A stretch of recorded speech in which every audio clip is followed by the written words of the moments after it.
Respected Chief Guest, Dr. Himanshu Shekhar, CMS President and Chairman, Mr. T.P. Vijayan, General Secretary, Mr. Sudhir C. Nair, Vice President, Mr. P. Srinivasan, Treasurer, Mr. P. Ajay Kumar, other committee members, Ladies Wing Convener, Mrs. Pravija Vinith, Principal, Dr. Mrs. B.G. Gopakumar Pillai, HM, Mrs. Chaitali Londe, Higher Secondary Supervisor, Mrs. Manju Tampi, Secondary Supervisor, Mrs. Nisha Sanil Kumar, Primary Supervisor, Mrs. Pavanji Talgo, PTA members, teachers, parents, and my dear students.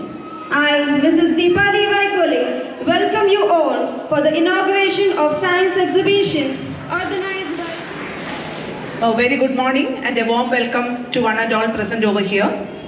Respected Chief Guest for today's program, Dr. Mr. Himanshu Shekhar, SVG Director PM, Office of DG, DRDO. A very hearty welcome to you for today's Science Exhibition, sir. Honorable Chairman and President of CMS, Mr. T.P. Vijayan, General Secretary, Mr. Sudhir C. Nair, Treasurer, Mr. P. Ajay Kumar, Vice President, Mr. P. Srinivasan, Kalamandir Chairman and our former President, Mr. P.V. Bhaskaran, School Committee Member, Mr. Vinith Vijayan, Kalavedi Convener, Mr. G. Karunagaran, Ladies Wing Convener, Mrs. Pravija Vinith, Primary HM, Mrs. Chaitali Londe, Supervisors of all the three sections, Manju Tambi, Nisha Sanil Kumar and Pavanji Talgo, all the other managing committee members, PTA members, teaching and non-teaching staff, and my dear students. A warm welcome to all of you for today's science exhibition. So we all have assembled here today for the inauguration of our science exhibition, and the duty vested upon me is to welcome you all. And welcome once again all of you for today's science exhibition. We live in a world where science is everywhere. It is in the light bulb that brightens our house, the smartphones we use, and even the food we eat. Science is not just for scientists in white lab coats. It's all for us. And this exhibition is a powerful proof for that. Here, we will see science come alive. We will see how young minds have used science to solve problems, create new things, and make our world a better place. Science exhibitions are a great platform for students. Here, they can display their projects, share their ideas, and learn from others. It is a place where they can express their love for science and inspires others to do the same. We have divided today's science exhibitions into three sections: the higher secondary, the secondary, and the primary. The higher secondary projects are displayed in the canteen area. The secondary projects are there right in front of you on the stage, and the primary section projects are displayed on the left side of the stage. By visiting each section, we can join the young scientists on their journey of discovery. We can see their ideas take shape and come to life. We can see their excitement and their passion. And maybe, just maybe, their passion will inspire us. This exhibition is also about more than just individual projects. It is about all of us coming together as a community. It's about students, teachers, and parents working together to make this event possible. It's all about us. Good morning to all of you, particularly the young minds sitting in front of the dais, my dear children, my colleagues in the managing committee and school committee, our ladies wing representative, respected principal ma'am, HM of primary section and supervisors, very distinguished PTA members and lovely teachers of our school, and especially today's chief guest, Dr. Himanshu Shekhar. I need not tell you the importance of the day. A science exhibition, the matter itself is very much self-explanatory, that exhibits the talents of young minds in the area of science. So, So good morning, everyone. good morning, sir. I am delighted to be here amongst you all. The life that I have lived some 45 years back, I was just watching the small kids passing by, and they were watching Vijayan sir and the MOC ma'am, what they are talking. They are not getting virtually anything. In their minds, only thing was they have to cross this path, parents are staying there, and they have to go there. That is the requirement for which these small kids are coming. I was also one of them once upon a time. Now try to understand, when we are born with certain incompetency. If we know what are our incompetencies, probably we will try to become competent in that particular area. And the knowledge that we are incompetent, that is called our conscience. So there are certain unknown unknowns and there are certain known unknowns. If you know what you don't know, probably you will strive hard, probably you will try to get some help. And if you don't know that you don't know something, for example, you don't know how to ride a bicycle, simple, and you feel that you know you can ride a bicycle, what will happen that you all know? You might have faced it at one point of time by falling off from the bicycle. Now try to understand what is done in a school. They are, in your conscious mind, they are trying to make you competent by providing you some lectures. And in addition to those lectures, there are certain other things that they provide that somehow inadvertently you all get. What happens is, the way your teacher is speaking, the way your teacher is scolding you, the way she is motivating you, so those are somehow unconscious way of providing competence in you. Competence is your capability basically, and consciousness is acceptance that you are that much competent or incompetent. Please try to understand this. I am trying to address the senior people or senior so-called students. I don't tell that I am not a student. I am also one of the students. I have also learned so many things, especially by visiting your labs, looking at rheostat, looking at those beakers, and one tap is there from which some gases come out.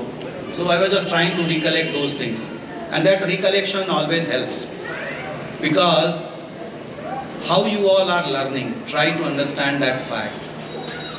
We are learning by visual perceptions. We are looking at teachers, we are looking at our surroundings, and we are trying to learn. Second is by physical, that is by gestures we are learning. If your teacher is looking at you like this, probably you will feel that she is not happy with you, and probably next will be outburst. Or if you are discussing with your friends, that time also that type of learning comes handy. That is physical. Third part is oral. That is, from your ears you are learning something. Visual is from eyes, physical is from your body gestures, oral is from your ears.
passing from the side.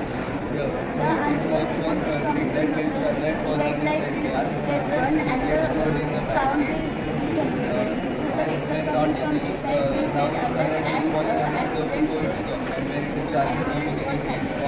This is the second project. Here I have used speed brake of conventional engine. Whenever the start one here, a vehicle will move on this. The rod will get moved and the rod will get moved and hence the lights will be on. The vehicle going from this side at the time this lights will be on and at the same time this lights also will be on.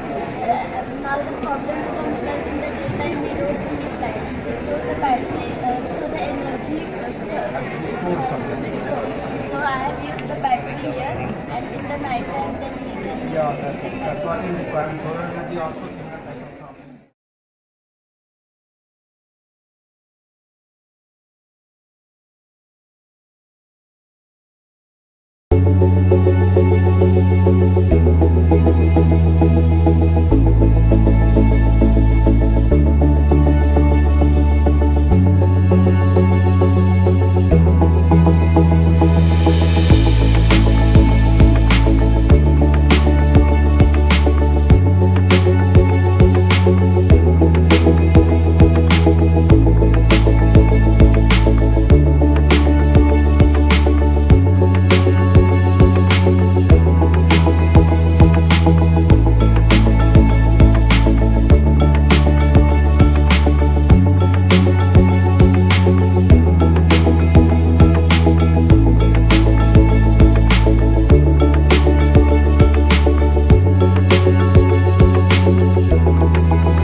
all kinds of ways. The male and the female wax the fly and mates inside the biopod. The male soldier fly dies and the female lays eggs and dies. The eggs then hatch in about 4 days.